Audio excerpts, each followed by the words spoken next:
Hello, everyone. I am Kristen. I'm Rachel. And this is So I'm Watching Outlander, Season 1, Episode 14, The Search. Ugh, I know we say it again every time. So much happens. Yeah.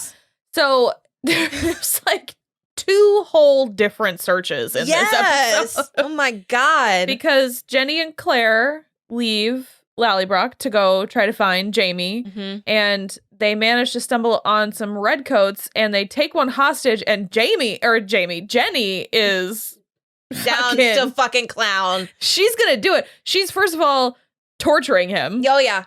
Kicking him, hitting him, everything. She's got a knife.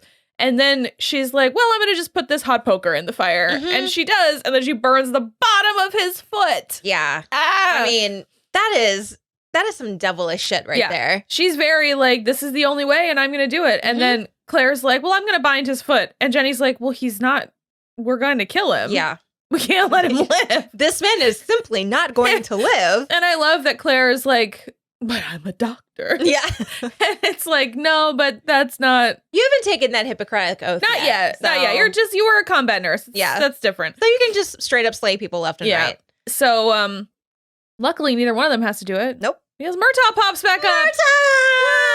Murtaugh! Applause on his entrance. Which is great. Until he like, I get it, but it's also like maybe one of the dumbest ways to try to like find Jamie. Yeah, I don't really understand. So he has this idea that they are going to just casually take their time, and Claire is going to make a reputation for herself as a healer, and he is going to be a sword dancer. So he thinks that if they do that, then word will travel back to Jamie, Right. that these people that he obviously knows it's them, Yeah. and he will come follow them.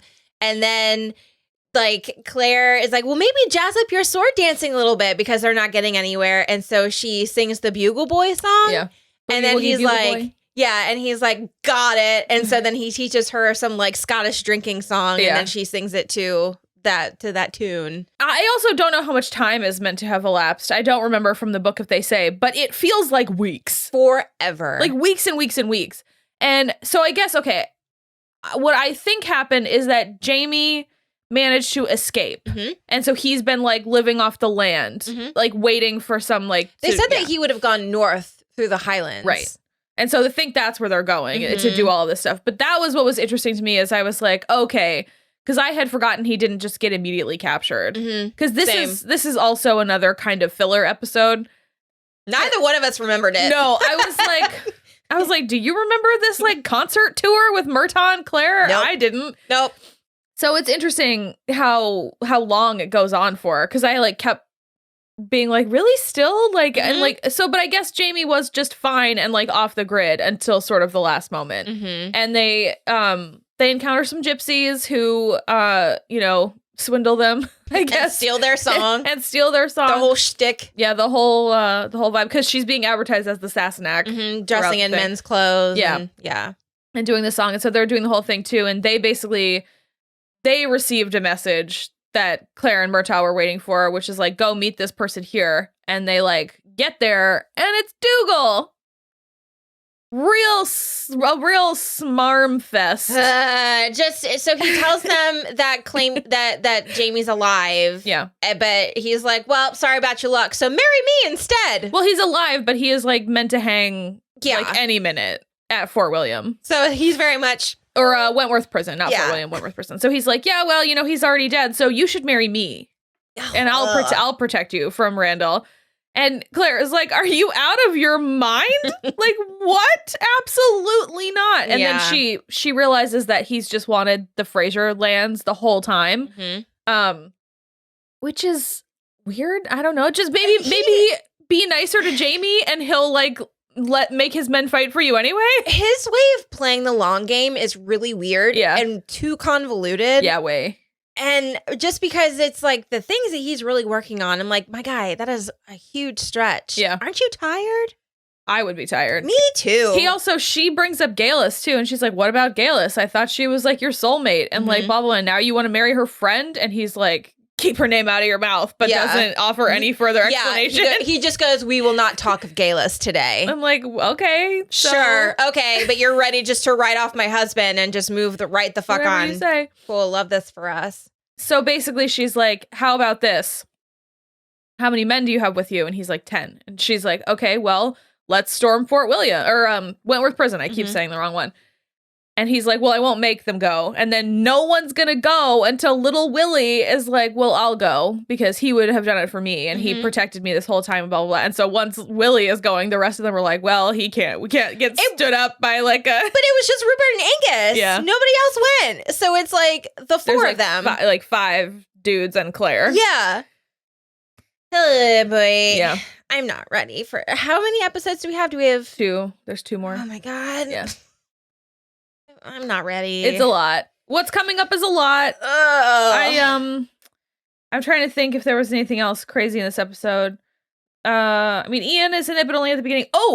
Yeah, Claire actually has a really big talk with Jenny before they're about to separate because Jenny has to go back to the baby. Oh, yeah. And she's like, I need you to go back and plant potatoes. Oh, yep. Mm-hmm. And Jenny's like, what? And she's like, you have to. There's going to be a famine and there's going to be a war. And blessedly, and this is one of my favorite things, Will and I talk about this all the time when we're dealing with like magic stuff or the werewolves or the vampires or whatever, what have you, zombies. It's so great when the person, like when your hero is admitting it, like the whole thing to the person, when the person just believes. Yes. Because Jenny just is like, well, Jamie told you that you're going to tell me some stuff and I should just do what you say. And so I'll do it. I'll plant potatoes. You got it. Because she's like, plant potatoes, sell all the land that's like not usable now and have gold. And just like, that's what you get. The potatoes will last a long time. Just do it. And she's like, you got it. I'll write to Edinburgh as soon as I get home to get seeds. I just love it. I mean, it's just so much simpler. Yeah. Thank you for yes-anding me. Yes. Oh, 100%. Thank you for yes-anding my time travel knowledge. Yeah. It's very helpful to keep the ship moving. Because it's so often there's like, I mean, like it happens a couple times in Teen Wolf. It happens on like Buffy. People find out and they're just like, oh, okay, cool. Like, whatever. I just love that so much better than like, well, prove it. And I'm like, how on earth? I feel like if someone were to say that to me, I'd be like, huh? And then, but what they would be saying to me would be so weirdly specific. Sure. It's like, I'm going to feel weird about it, but I'm going to do it anyway. Yeah. Just to cover my ass, just in case. Well, and I think most specifically, like, because Claire doesn't push it across as though she's just like giving a bit of friendly advice. She's like, you need to plant potatoes. There will be a famine. How else would she know that there will be a famine? Yeah. You know? Yeah. And I just like, obviously in the future, I think season 2 or 3, we do get confirmation that the potatoes are the only reason that the Frasers have survived. Yep. And I think that is like awesome. Yeah. It's just so fun. It's like it's such an attainable thing to do. And I think because, you know, the Frasers aren't like famous. They're not a historically famous family. No. So I mean, Dougal calls them the farmers. Yeah. Which I mean, that's rude. Every episode I'm just gonna do this at some point. But what I enjoy about it is like that they don't have to be. You know, it's not like going up to Marie Antoinette and being like, ooh, you should maybe cool it on the diamonds because things are about to get real shit for you. And like, maybe go back to Prussia if you have a minute. Yeah. You know, it's not like that, like somebody specific where maybe go visit your brother? Go say hi. And then just stay there. And then stay. Take your kids, stay, do that. It's so much broader. It's such like a more, you know, and I just always really loved the way that she had that conversation with her where she was like, you know, because she doesn't even have to say like, don't ask me how I know, but like blah, blah, blah. She just is like, it's going to happen. Do this.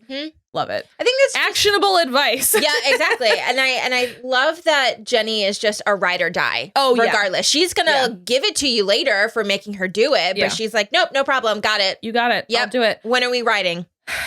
I love that too. Because Jenny is just like, immediately getting on a horse and going, and Claire's like, you gave birth 3 days ago, and I'm like, yeah, I'm worried about you sitting on a horse as well. Yeah, I'm just, all I can see is like a prolapsed uterus happening.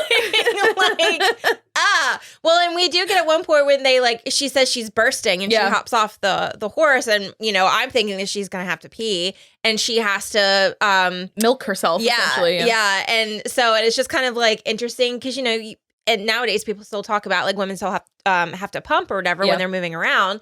And so it's just like, damn, even in the 1740s, women's got I gotta pull over, I gotta pump real quick. Yeah, ridiculous. Yeah. Oof. I mean, I don't think most women in the 1700s were having to do that. They would have had the baby with them. But. Yeah. Well, and I just love too because she says that because she talks about how annoying it is to have kids, but she was like, but you can't choose not to have them. It's like, just took my birth control right before we sat down to do this. The two of us, we're really choosing not to. Big no. So yeah, no, I'm so stressed about these next 2 episodes.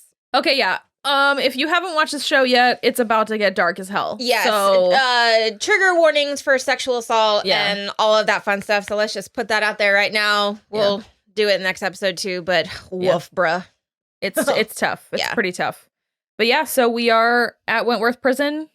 It's 2:40 p.m. I might have to open some wine for this one. We're going to start drinking almost definitely. Almost definitely for sure. Yeah. You're going to cut back to us in the next episode. We're just going to both be swigging out of this bottle of Lagavulin. You know what I really don't like about that fuckhead Jack Randall?